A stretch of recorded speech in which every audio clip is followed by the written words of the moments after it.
자, 오늘 우리가 읽은 시편 88편 말씀은 지난 수요일 저녁에 전한 89편 말씀과 매우 비슷합니다. 우리가 신앙생활 하면서 하나님의 많은 은혜를 경험하고 또 하나님의 도우심 그리고 하나님의 복을 우리가 경험합니다. 은혜를 받을수록 또 하나님께서 우리의 기도에 응답해 주시고 우리의 삶이 형통하고 또 우리의 삶에 좋은 일이 많아질수록 우리는 기쁨이 넘치고 감사가 넘칩니다. 우리가 살아가면서 어떤 일이 잘 되어서 우리의 삶의 기본적인 이 삶의 그 바탕이 안정적일 때 우리는 여유를 가지고 남에게도 오히려 여유 있는 태도로 행동할 수가 있습니다. 늘 힘들고 어려우면 마음이 위축될 수밖에 없고 다른 사람과의 관계에서도 우리가 여유가 없기 때문에 다른 사람들과 좋은 관계를 맺는데도 어려움을 겪습니다. 그렇기 때문에 우리가 열심히 살아가는 것이고 또 열심히 일하는 것이죠. 그만큼 내가 삶의 이 기초가 든든해야 그만큼 삶이 여유가 있고 또 평안하고 행복하기 때문입니다. 우리가 예수 그리스도를 믿고 은혜를 받아서 신앙생활을 할 때 하나님께서 이러한 은혜를 주시죠. 저는 우리가 열심히 믿음으로 말씀을 따라 살아가면 반드시 하나님께서 우리에게 은혜를 주신다고 믿습니다.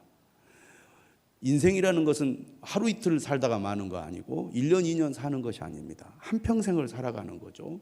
일관되게 하나님의 말씀을 따라 믿음으로 살아가면 반드시 하나님께서는 그 삶에 복을 주십니다. 그래서 믿음으로 사는 사람들에게 하나님이 주시는 증거는 너무나 분명합니다. 그래서 힘들고 어려워도 우리가 낙심하지 말아야 되고 우리가 잠깐 때로는 어려움을 겪는다고 우리가 뒤로 물러나거나 돌아서서는 안 됩니다. 어렵고 힘들수록 믿음 생활을 열심히 해야 된다는 것이죠. 하나님 말씀대로 살면 반드시 복을 주시는데 그 복이 당사자들뿐만 아니라 그의 자녀들에게까지 흘러가게 되어 있습니다. 이것이 신앙생활의 기본적인 원리인 것 같아요. 우리가 하나님의 은혜로 예수 그리스도를 믿고 성령의 능력을 힘입어 말씀을 따라 살면 반드시 하나님께서 함께해 주시고 하나님이 도와주시고 삶에 복을 주시고 가정에 자녀들에게 일터에 복을 주십니다. 우리가 간절히 하나님을 찾고 예배하고 하나님의 말씀에 순종하며 믿음으로 기도하면 하나님이 응답해 주시고 반드시 우리의 삶을 형통하게 해주셔서 하나님의 살아계신 역사를 우리 삶 가운데 나타내게 하신다는 것입니다. 저는 여러분들이 그러한 믿음을 가지고 살아갈 수 있기를 바랍니다. 힘들고 어렵다고 포기하거나 주저앉거나 뒤로 물러서서는 안 되겠습니다. 어려울수록 힘들수록 하나님 붙들고 믿음으로 살아가야 합니다. 반드시 하나님께서 도와주시고 함께해 주십니다. 반드시 우리의 삶에 은혜를 주시고 복을 주셔요. 그 믿음을 우리가 가져야 됩니다. 그래서 인생 전체를 놓고 볼 때 어려움과 고난도 있지만 하나님께서 우리에게 베푸신 은혜와 복이 훨씬 많다는 거예요.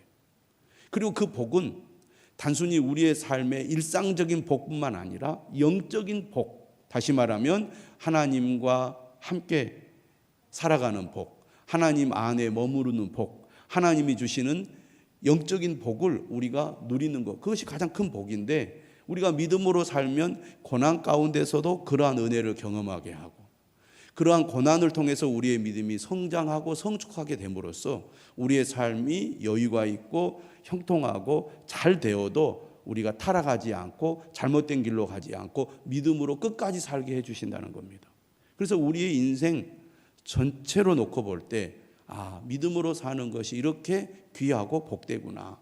힘들고 어려운 적도 있지만 하나님 의지하고 말씀대로 사니까 하나님께서 내 삶에 우리 가정에 우리 자녀들에게 이렇게 복을 주셨구나라고 고백하게 될 것입니다. 저는 여러분들이 그러한 복을 누리게 되시기를 주님의 이름으로 축원합니다. 그래서 우리가 흔들리지 말아야 돼요. 속지 말아야 됩니다. 세상에 기웃거리지 말아야 됩니다. 오직 믿음으로 오직 말씀을 따라 오직 주님만을 바라보고 살아야 될 줄로 믿습니다.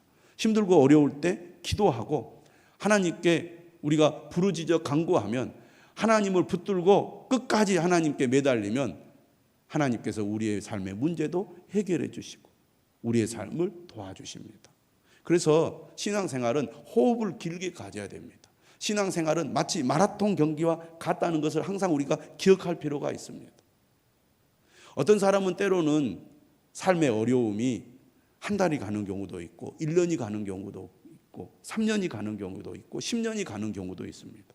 그런데 대부분 하나님께서 그 기간은 다 달라도 문제를 해결해 주셔서 하나님이 도와주셨구나, 지나고 나니 하나님이 문제를 해결해 주셨구나 라고 하나님께서 깨닫게 해주신다는 겁니다. 그렇기 때문에 결코 우리가 믿음을 포기해서도 안 되고 믿음을 소홀히 해서도 안 됩니다. 더욱 열심히 하나님을 믿고 하나님을 의지하고 더욱 깨어서 기도하는 사람이 되어야 합니다. 그래야 승리자가 되는 거예요. 똑같이 신앙생활해도, 똑같이 교회를 다녀도 결과가 다르고 열매가 다르고 승리의 경험의 정도가 다르고 수준이 다릅니다. 우리가 어떻게 하나님을 믿고 우리가 어떻게 하나님을 의지하고 섬기느냐에 따라서 그 결과가 다르게 나타난다는 거죠. 똑같이 공부를 해도 성적이 다르게 나오듯이 신앙생활도 그런 측면이 있습니다. 그래서 우리가 흔들리지 않고 한결같이 하나님을 의지하고 믿음으로 살아야 한다, 그 말입니다. 이것이 가장 보편적이고 일반적인 기독교 신앙의 원리고 하나님이 일하시는 방식입니다. 그런데 모두가 다 그런 것은 아니더라, 그 말이에요. 인간은 기본적으로 죄의 본성이 있고, 그리고 늘 좌우로 치우치기 쉽고 세상의 유혹에 빠지기 쉬운 존재죠. 특히 그런 사람들이 있습니다. 어떤 사람들은 기본적으로 그 성품이 한결같아서 한번 하나님을 믿으면 한결같이 믿음의 삶을 잘 살아가는 사람도 있지만, 어떤 사람은 자주 마음이 변덕스러워서 이쪽으로 넘어졌다 저쪽으로 넘어졌다 그런 사람도 있습니다. 그런데 하나님께서는 그가 사랑하시는 자를 믿음으로 세우기 위해서 여러 가지 방법을 동원하시는데, 그 방법 중에 하나가 뭐냐면 고난입니다. 한눈 팔지 않도록 하나님을 더 깊이 체험하고 경험하도록 영적인 깊은 단계로 나아가도록 하나님께서 고난을 주시는데, 사람마다 그 고난의 정도나 깊이가 달라요. 그런데 그 고난이 클수록, 그 고난을 잘 견뎌내고 그것을 잘 이겨낼수록 그 사람의 신앙의 깊이, 인격의 깊이, 성품의 깊이가 다르더라 그 말입니다. 그런데 하나님은 어떤 사람을 쓰시느냐, 그렇게 인격이나 신앙이나 성품이 그 그릇이 큰 사람을 하나님은 크게 쓰시는 거거든요. 이게 그릇대로 쓰시는 거예요. 그 사람이 준비된 만큼 쓰시는 거거든요. 여러분, 당연한 거 아니겠습니까? 우리가 어떤 일로 쓰임을 받을 때 우리가 가지고 있는 재능, 우리가 준비된 만큼만 활용이 될 수 있지, 우리가 아무리 어떤 일을 하고 싶고 잘하고 싶어도 준비가 되지 않고 그만한 능력을 갖추지 못하면 하고 싶어도 못하는 겁니다. 주님의 일도 마찬가지죠. 하나님이 크게 쓰시는 사람들은 그만큼 큰 고난을 통하여 연단을 시키시는 방법을 하나님께서 사용하실 때가 많다는 거죠. 그래서 하나님은 우리가 하나님으로부터 멀어지지 않고 세상으로 나가지 않도록 하기 위하여 때로는 우리의 삶에 고난을 주셔서 우리를 붙잡으시고 우리를 단련하시고 우리를 하나님의 도구로 세우신다는 거예요. 그래서 믿음의 사람들에게는 항상 어떤 의식이 필요하냐, 고난은 결코 헛된 것이 아니고 고난은 결코 불행한 것이 아니고 하나님께서 나를 하나님의 선한 도구로, 더욱 큰 도구로 사용하기 위하여 사용하는 하나님의 방법이다, 이렇게 우리가 생각을 해야 고난을 겪을 때, 시험을 당할 때 우리가 낙심하거나 흔들리거나 넘어지지 않습니다. 오히려 그때 더 내가 정신을 바짝 차리고 이 연단을 반드시 통과하여 더 큰 믿음의 사람으로 세워지리라. 이렇게 우리가 결심할 수 있게 된다는 것이죠. 그런데 어떤 사람들 경우에는 평생 고난 속에서 고난을 떠나지 못하고 끝까지 고난의 삶을 살다가 하나님께 부름받는 사람도 있습니다. 특별한 경우에. 어떤 사람은 고난의 그 깊이나 길이가 적은 사람도 있어요. 우리가 살아가면서 고난은 없을 수 없습니다. 인생이란 본디 힘든 것이기 때문에 인생이란 본래 힘든 거다. 이렇게 우리가 알고 시작해야 인생을 잘 헤쳐나갈 수 있거든요. 특히 우리 젊은 청년들은 그것을 우리가 항상 염두에 둬야 됩니다. 인생은 쉬운 게 아니다.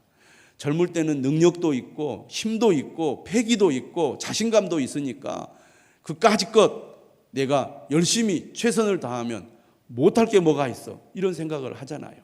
근데 인생이 그렇게 만만치 않다는 거죠. 누구에게나 고난이 있습니다. 그런데 이 고난이 작을 수도 있고 짧을 수도 있습니다. 그런데 어떤 사람은 그 고난이 클 수도 있고 길 수도 있어요. 사람에 따라 다 다르다 그 말입니다.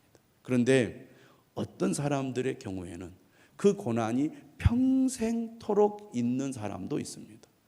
그런데 똑같이 평생 고난을 겪는데 어떤 사람은 그 고난에 치여서 고난 때문에 인생을 완전히 실패하고 망치는 사람도 있는가 하면, 하나님의 사람들 가운데는 오히려 그 고난 때문에 하나님을 가까이 하고, 고난 때문에 하나님을 더욱 의지하고, 고난 때문에 하나님과 동행하고, 그 고난 때문에 하나님을 위해서 사는 사람도 있다 그 말입니다.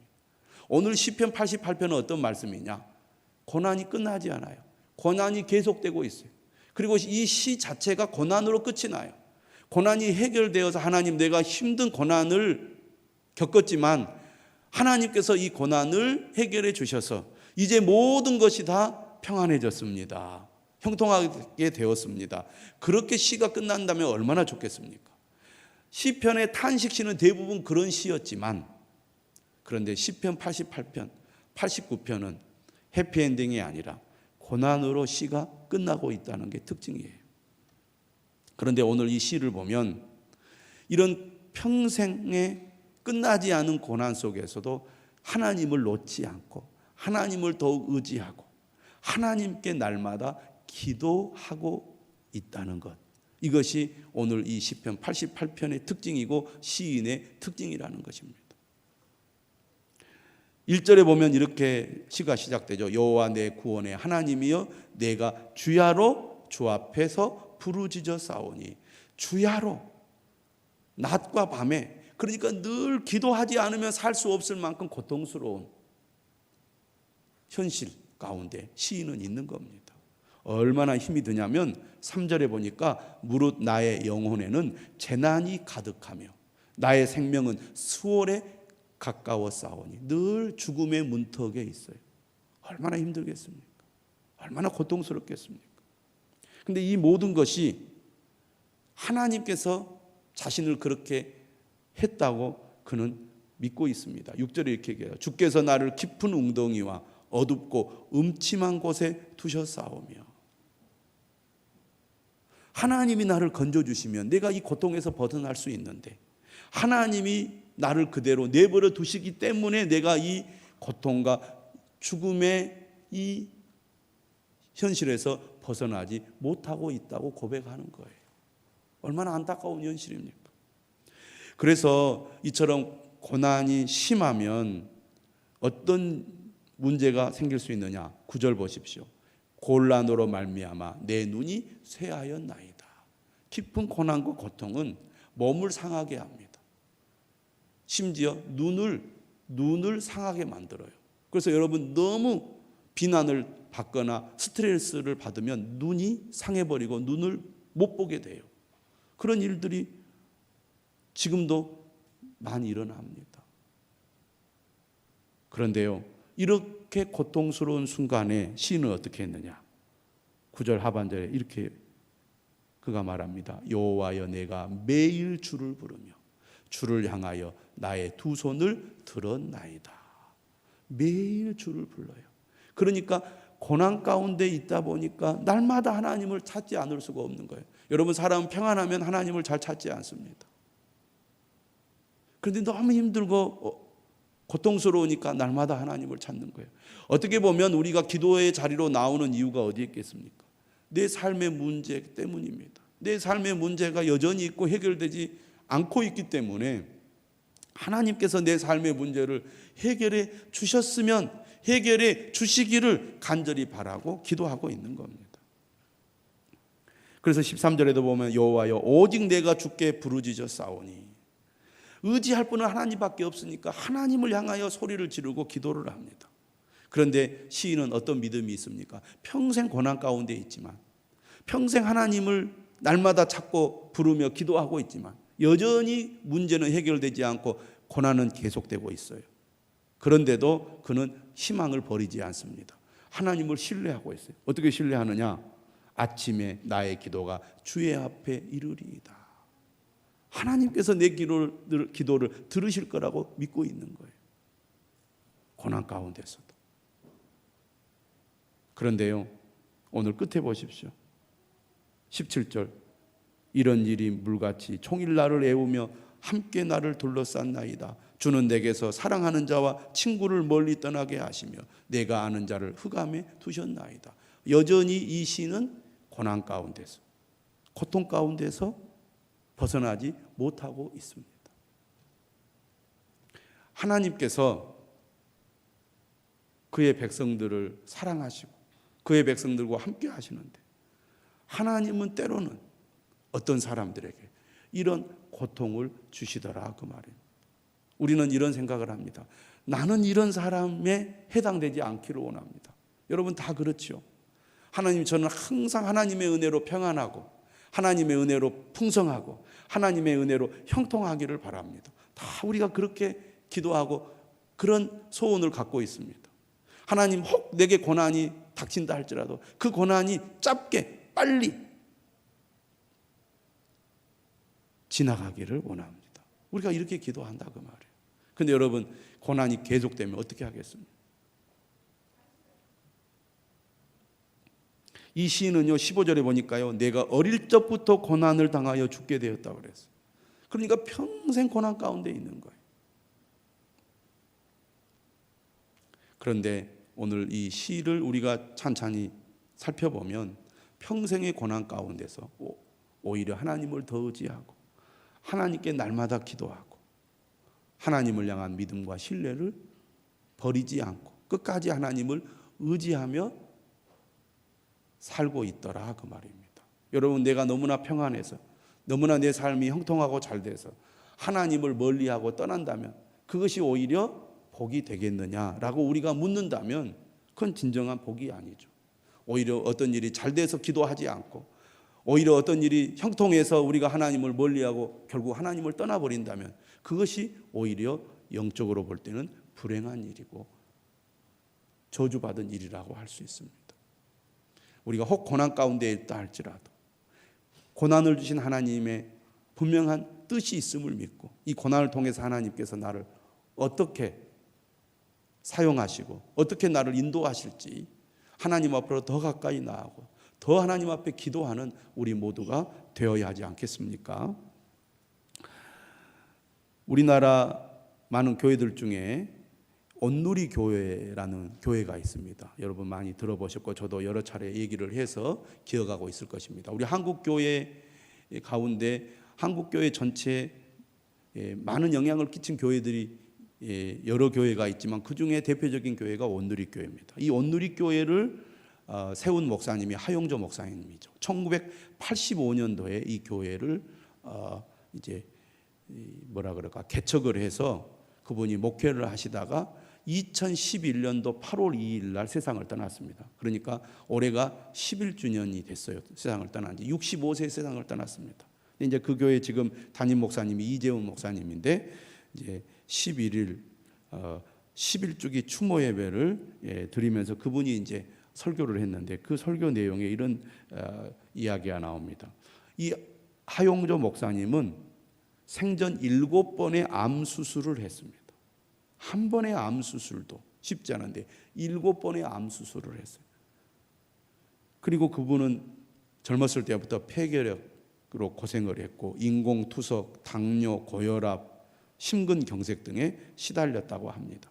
그래서 그의 사역 대부분은 몸에 암세포를 지니고 이룬 것이나 다름이 없었다는 겁니다. 근데 이 온누리교회의 성장과 성숙은 바로 이 하용조 목사님이 약함을 기뻐하며 그리스도의 능력을 의지했기 때문이다. 이렇게 이재훈 목사님이 설교했고 하용조 목사님이 생전에 그런 고백을 한 얘기를 들었어요.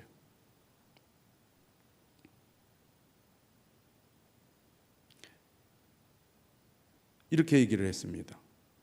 언젠가 개인적인 자리에서 한 말씀을 분명히 기억합니다. 오늘 우리 교회가 이렇게 쓰임받고 성장하고 성도들이 성숙하고 많은 선교사를 파송하고 하나 된 이유가 무엇인지 아느냐? 내가 아팠기 때문이다. 이렇게 대답했다는 거예요. 하나님은 하용조 목사님과 같은 분들을 사용하셔서 한국교회의 변화를 이끌어 주셨습니다. 많은 사람들이 영향을 받고 목회자가 되고 선교사가 되고 예수 그리스도를 위하여 헌신하며 충성하는 삶을 살게 만드셨는데 그 중심에 하용조 목사님이 있었습니다. 이분은 오늘 시편 88편의 말씀대로 평생 질병의 고통 속에서 살다가 이른 나이에 질병으로 세상을 떠났습니다. 65세니까요. 요즘 현대인들에게 65세는 청년입니다. 그렇잖아요. 그런데 이분은 그렇게 고통 가운데서 평생 질병과 함께 씨름하며 살았지만 엄청난 일을 했거든요. 그는 그의 고난을 하나님을 원망하고 불평하는 이유로 삼지 않고 하나님께서 자신의 약함을 통하여 오히려 하나님의 영광을 드러내실 거라는 믿음을 가지고 더욱 하나님의 나라와 선교를 위하여 충성하며 살게 했습니다. 우리가 똑같이 한평생 살아가는데 어떤 마음으로 어떤 일을 하며 살아가야 할 것인가? 오히려 고난이 나를 더 겸손하게 만들고 고난이 나를 더 하나님을 의지하게 만들고 고난이 그 하나님의 능력을 의지하여 하나님을 위해서 살아가도록 만드는 동기가 될 수 있다는 것, 우리는 오늘 시편 88편의 말씀을 통하여 또 우리 하용조 목사님을 통하여 깨닫게 됩니다. 여러분, 때로는 우리가 고난 가운데 있는데 그 고난이 끝나지 않고 계속되고 있는 경우도 있습니다. 고난이 현재일 때는 그것이 대체 언제 끝날지 앞이 보이지 않습니다. 답답하고 또 너무나 마음이 괴롭고 어떤 면에서는 원망스럽고 하나님께 실망하고 낙심하게 될 이유가 되지요. 그런데요, 그런 고난이 우리를 하나님을 떠나지 않고 날마다 하나님을 찾고 기도하게 만드는 이유가 되기도 합니다. 원인이 되기도 합니다. 여러분들 지금 삶에 걱정이 있고 문제가 있고 해결되지 않는 어려움이 있다면 그것이 나로 하여금 하나님을 더욱 가까이 하게 만드는 동기가 된다는 것을 꼭 기억하시고 오늘 여러분의 삶에 고난이 있다면 그 고난 때문에 더욱 하나님을 찾고 기도할 수 있기를 주님의 이름으로 축원합니다. 우리 이 시간 다 같이 말씀을 의지해서 간절한 마음으로 기도하도록 하겠습니다. 특별히 이 시간 기도할 때 고난 가운데 있는 성도들을 위해서 기도해 주시기 바랍니다. 고난이 계속되고 고난이 끝나지 않고 언제 끝날지 앞이 보이지 않는 그런 절망 속에 있는 성도들, 그분들을 위해서 기도해 주시고 또 여러분 혹시 그런 고난 가운데 있다면 오늘 말씀을 의지하면서 간절하게 기도할 수 있기를 바랍니다.